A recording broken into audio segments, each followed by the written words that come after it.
From the Casey State Bank Digital First Studio at WTWO, this is the Goin to the Endzone podcast. Sponsored by Terre Haute Chevrolet, Indiana State University, and Kirshner Building Centers. Welcome to our Going to the Endzone podcast, week number 12 in the books of the high school football season as we move into week number 13 with Nicole Christine and Omar Tello. I'm Grant Pugh. Guys, happy to have you with us this week. High school season, we have just 2 games left in the Wabash Valley. Yeah, we're going down to the wire now, but exciting to have 2 really strong teams that I think we might be talking about again next week, too. For sure, Nicole. How about 2 undefeated teams, too? The Linton Miners, Owen Valley Patriots. They've had special seasons so far, and it's going to be exciting to continue to watch them in the regional round this Friday. 2 teams that just kind of showed their dominance again last week. And the Sullivan game was a close one, but Linton in the end just kind of put their will against Sullivan and kind of Hunter Jennings, 5 touchdowns, 4 through the air, 4 on the ground, I should say, 1 through the air as they get the big win against Sullivan, 33-24. And Owen Valley, we knew they were favored against Pike Central. They get the big win of Pike Central. Owen Valley winning back-to-back sectionals for the first time in school history. The Miners winning their first sectional since 2016. We start with Owen Valley, Omar, because you were there. Owen Valley's dominance just continues every week, I feel like. Yeah, they look very impressive, Grant. I mean, they have so much talent on offense. McDonald, Brody Lester, Chris Zielstra had a lot of good plays for them. It was a close game early on, and there was a situation where it was 7-0. They were leading, and then they had a punt kind of bounce to the punter, and he ended up not really getting it off. That was what led to Pike Central's touchdown. But after that point, it was just almost flawless football from Owen Valley. I know Coach Gibson was happy with the game, and he had that kind of famous soundbite that he's mentioned to us a couple times where there was like 800 people, he said, the first game they had 2 years ago, and now there was at least thousands of people there. Pike Central, to their credit too, a lot of people came up, and it was just an entertaining game to watch, and what a tremendous season it's been for them. They have our play of the night this week, a 100-yard pick 6 by Devin Lee. Hard to top that as play of the night. Nicole, you and I made the trip to Linton. Sullivan, what an atmosphere for Linton Sullivan. We knew it was going to be outstanding. Yeah. Game lived up to the hype as well, but in the end, the Miners just a little too much for the Sullivan Golden Arrows, thanks to, of course, one of the best players in the Wabash Valley. Yeah, and I was really excited because that was the first game I got to see either of these teams play in person. We talked a lot about them, been to some other games this season, but getting to see Hunter Jennings in person and see him just dominate, see some of the other guys on that team that are really, really strong. It's not just Jennings that's making it happen, of course. You've got Webb, you've got other players that are really dominant, but I think that the biggest thing for me was that atmosphere overall and just seeing, you talked about it, Omar, the Owen Valley game and just how many people were there, easily thousands of people in Sullivan as well. I mean, you saw just beyond the stands as people lined up against, the fences, and there was actually a couple that I know that was visiting from Kentucky for the ISU football game, and they were saying they've never seen a high school football game with a crowd like that, which is just so cool to see, Sullivan and Linton, not big cities, not, really huge populations in terms of their communities, but they all showed out for that game. So that was really cool. And then, of course, everything happening on the field, really exciting too. Like you said, Grant, I mean, just the Miners able to edge out, but it was so close. I mean, it was back and forth. And hats off to Mike Caton and what he was able to do in his first season as head coach in Sullivan, and what some of his guys and his seniors, the Adams triplets, able to do as they, head out of their high school career. But man, Hunter Jennings, he's that dude. That's for sure. He's impressive. Yeah, how about the Adams? All 3 of them brought up touchdowns last week. Cody Adams catches the 1-yard touchdown right before the half, and of course Luke Adams has the touchdown catch from Rowdy. But the Miners moving on, both at home on Friday, Linton against LaPel. And, of course, Owen Valley home against Monrovia. We have some high school football news, big news on this Wednesday as we record our podcast. Billy Blundell is going to step aside from Terre Haute North. Kind of heard this might be happening earlier in the year. His son with his senior, rightfully so. He wants to spend more time with his family. Omar, you can't hate a coach for wanting to do that. Blundell was easy to work with the last couple of years. Now he's going to step aside from Terre Haute North, who had a huge senior class this past season. Yeah, a little sad to hear that, Grant. I mean, he really stabilized that program. As you mentioned, his son was on the team, and they've really improved, I think, in the past couple of years. I was a little surprised that he decided to step down. Certainly understand the reasons why he did that, but just one of those guys when you talk to, just like really gets it and understands what high school players need in a head coach. And I thought the program was really headed in the right direction. So it will be interesting. I think he definitely leaves the program in a good position than when he took over, though. Yeah, and I think that it's interesting because you had that household name, a Barrett, in that spot for a while, and then you get a new name for just a couple years. I'm really interested to see what the new direction is and who's going to take over, because you've got your crosstown rivals, the Braves, looking really good this past season, and really talk about a program that's heading in the right direction and going to continue to, with some really strong younger guys heading through the program. And so I think it'll be interesting to see who is picked to head that up next. And again, going back to the reasoning, of course, you can't be upset. Coaching is quite a grind, and it can be a grind for the whole family. So I think that you can't fault him, but it leaves a gap there and a big question mark in terms of Terre Haute North football of where the program is going to head now after his 2 seasons, and how you transition into for some of these players, some of the guys who maybe have been under Barrett and Blundell, how they adjust to a third coach and maybe a new face to them next season. But of course, we'll be paying attention. Have to wait and see what happens. Yeah. Blundell, part of the North program for 23 years as a player, assistant, or head coach. They had a huge senior class. He wraps up his Terre Haute North career. Hey, we are just getting started on Going to the Endzone podcast. We are going to break down these 2 regional championship games for Linton and for Owen Valley. Back with more Endzone podcast right after a quick look at this week's matchups.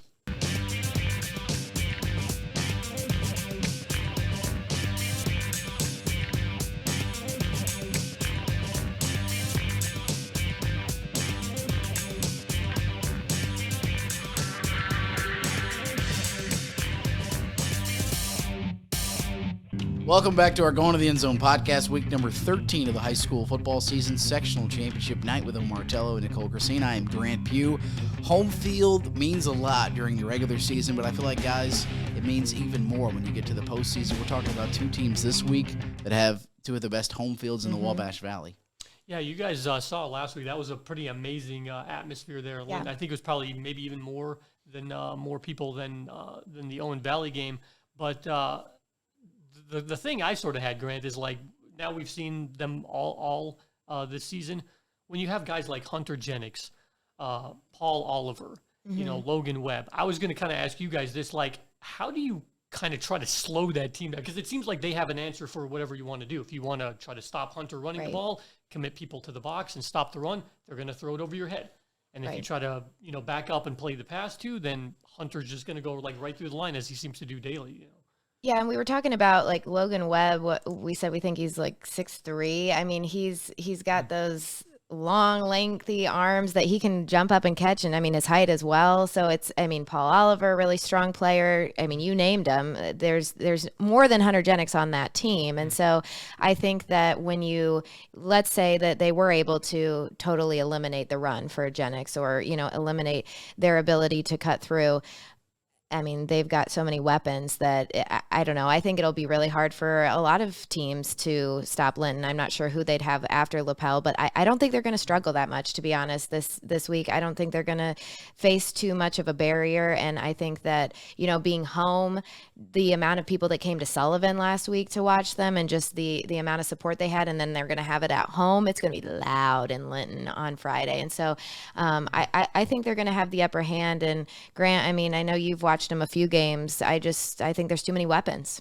That is true, but what's also good about Linton, it's the defense. It's the speed at linebacker. It's the speed in the secondary with Jennings and others. It's just their defense as well. I mean, they're good up front. Yeah, they should be favored to take care of business. We'll see against Lapel this week that they could possibly get a rematch with Mater Dei. We know how the Linton Mater Dei series is gone over the last couple of years in the postseason. We'll have to wait and see. But being back at home at the Roy after traveling to Sullivan, Linton is certainly going to be jacked. We caught up with Coach Oliver and, of course, Hunter Jennings and Logan Webb after their sectional championship. First sectional in 6 years. Here's what they had to say after the big Linton Minor win. I can't express it enough how hard we work for this. Every day we were in the weight room before school, during school, after practice. We were spending 3-4 hours in the weight room every day, and it's paying off right now. These guys mean everything to me, and I love every day we get to spend together. Nothing better than beating Sullivan on their field. They was talking it all week on social media. We kept quiet. We talked about it. Don't say anything. Just shut up. Out there, play your game. And here we are. I wouldn't want to be anywhere else other than on their field carrying that hardware home. It was a great effort between 2 teams coming out and battling for the win of this championship. It was a tough game for both sides, and a lot of great players out there battling all night long, and I'm just glad we was able to make some plays at the end to get this victory. It's been long overdue for our program. So proud of the boys and all the effort they put into this since last year and over the years, and everything they put into this program. I'm so grateful for them, and I'm thankful for everything that the kids have ever done for this. It's all about them tonight. They did a tremendous job. So that will do it for our Linton side of things. But Omar, you were at Owen Valley last Friday night.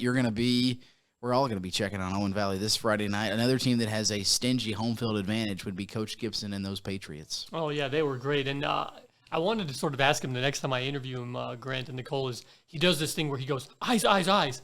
And then the entire team and the entire fan base says that too, And I think it's like a key to the defense, like, hey, watch, if they're going to do like an RPO or something.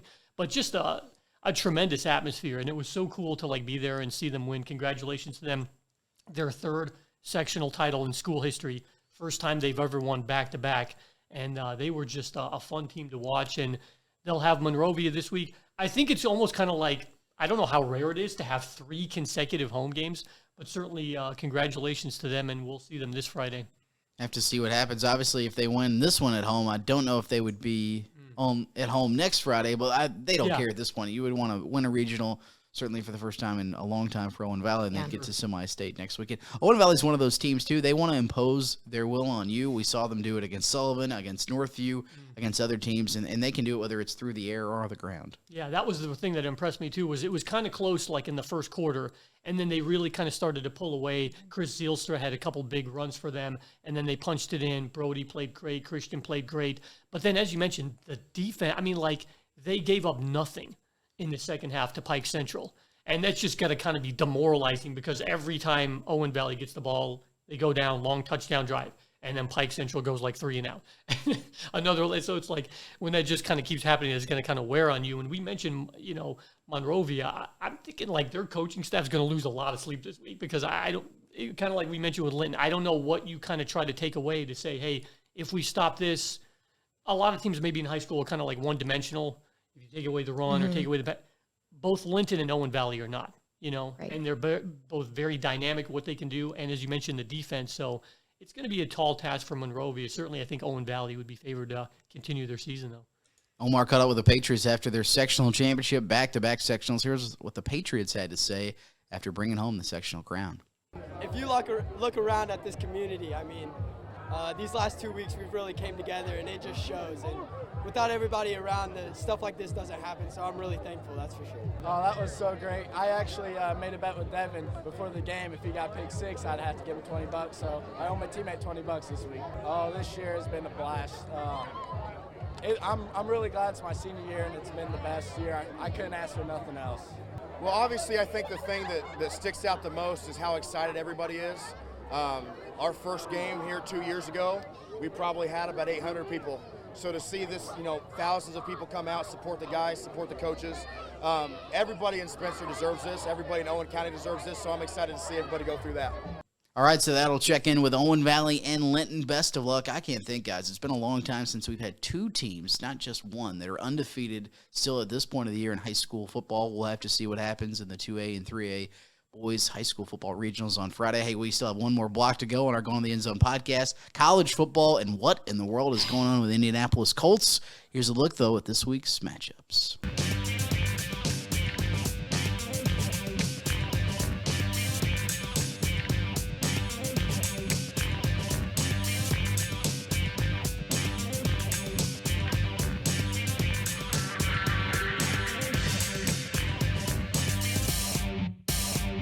Welcome back to our Going to the End Zone podcast as we get ready to close it out and put another bow on a high school and college football season. Guys, we have to start about putting a bow on the college football season. It would be St. Mary of the Woods. We were just talking about Coach Blaine Powell. Their very first year of existence, they win the Midwest Sprint Football League championship.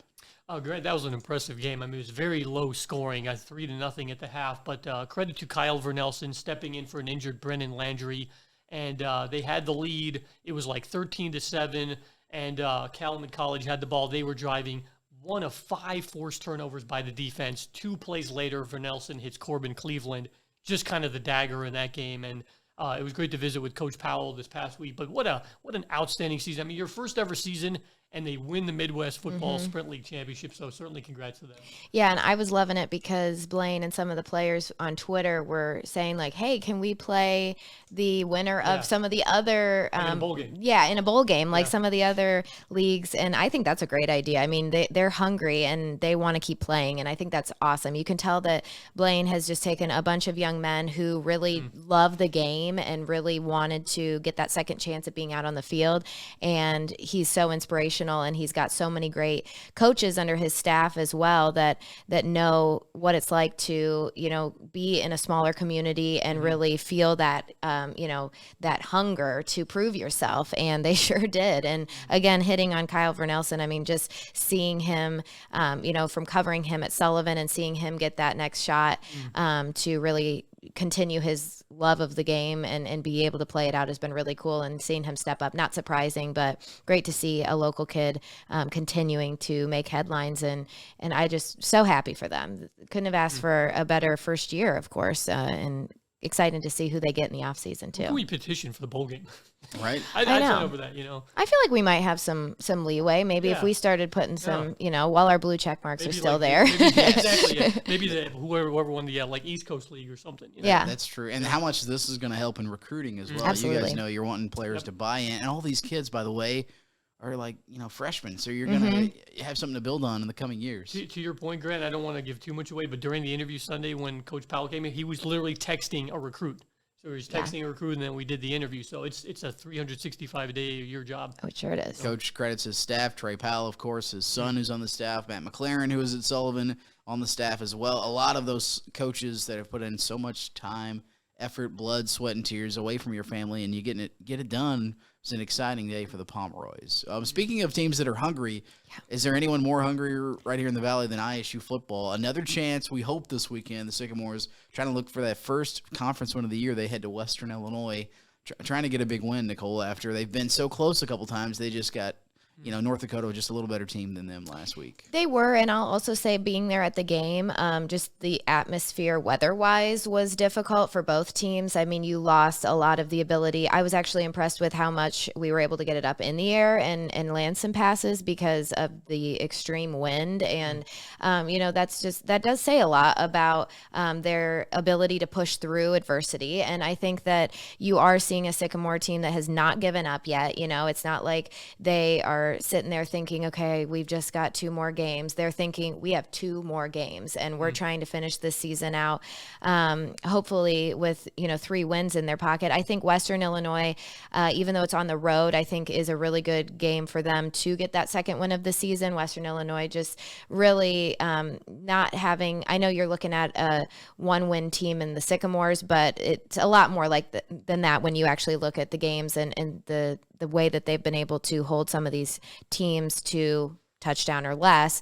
Western Illinois not having quite that luck in some of their games. So I do think that the Sycamores will be able to pull out the win this weekend. I think you're going to need to see some big performances, though, and I think that having that quarterback inconsistency that's really, nothing that they can control. Cade Chambers going out with that concussion earlier in the game, not something they can control. But you've got Dante Hendricks, you've got these weapons on offense. Congrats to him for breaking that record last week. Definitely another silver lining in this season, despite their record. So we'll see. But Western Illinois, I think Macomb, a good place for them to land in one of these last games that they're really hungry for. And to your point, Nicole, I think the saying is always, of course, you are what your record is. Yeah. But they've been really competitive against some really good teams. So I think if there is such a thing as you're probably a little better than your record, I think that's the case with Coach Mal and the Sycamores. And as you mentioned, Western Illinois, this just seems like a spot where, let's get that second win, because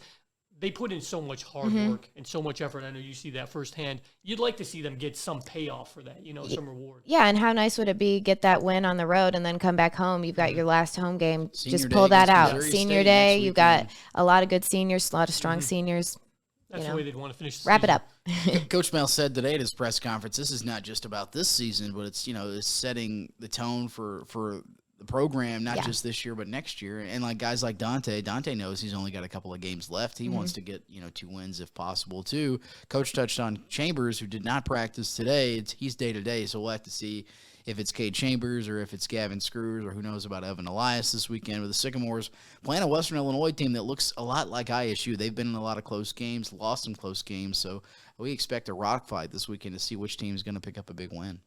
Just one final thought, Grant. I know we always focus on football, but certainly a shout-out to the Linton volleyball team. Yeah. I know they came up short in the state championship game, but proud of them and how they fought. They lost the first set. They came back and won the second set convincingly. They unfortunately fell to Wapahani, but still we salute them. What an outstanding season for the Linton Lady Miners volleyball squad.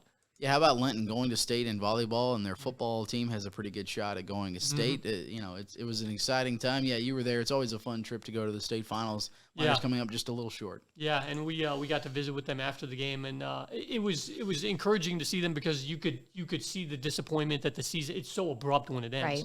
But you could kind of tell, talking to Coach Scott Vanderkolk, and he said, this is such a good foundation for like the future, And I kind of asked him, I said, I hate to sort of ask this question, but do you sort of feel like sometimes you got to kind of get to this level and then see what it takes to win and then realize what it takes to come back? And he said, unfortunately, that maybe is the way it is because Wapahani, you look at them, volleyball powerhouse, this was their 6th state championship. Wow. So, but now Linton, now they know they can make it there. They've been there before. So this hopefully sets the bar high for them. Like, hey, we can make it to the state championship. We can win one here, So certainly salute them. Salute to them as well. Guys, we've hit the crossover season. ISU basketball already underway. The women got a big win on Monday at home against St. Louis.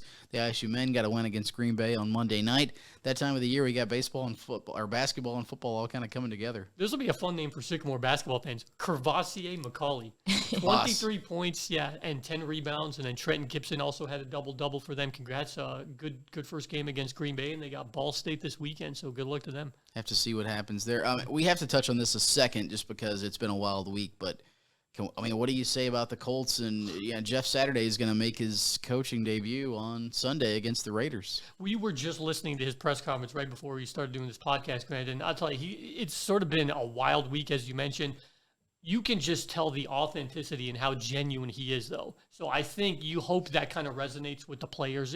This season has not gone at all like anybody thought or expected for the Colts. So he kind of mentioned he's in for these, final 8 games, hopefully provide some stability, a team, that he clearly, it's amazing how much his passion is for the Colts. And you just hope that they are able to somewhat stabilize. I don't know what's considered good. Like if they go 4-4 the rest of the season, is that considered like a good effort, But it's just been like a week like we haven't seen the Colts. Oh, yeah. Well, I will say that I'll piggyback a little bit off of Pat McAfee because on his show, he was talking about this and it broke through that this news of Jeff Saturday.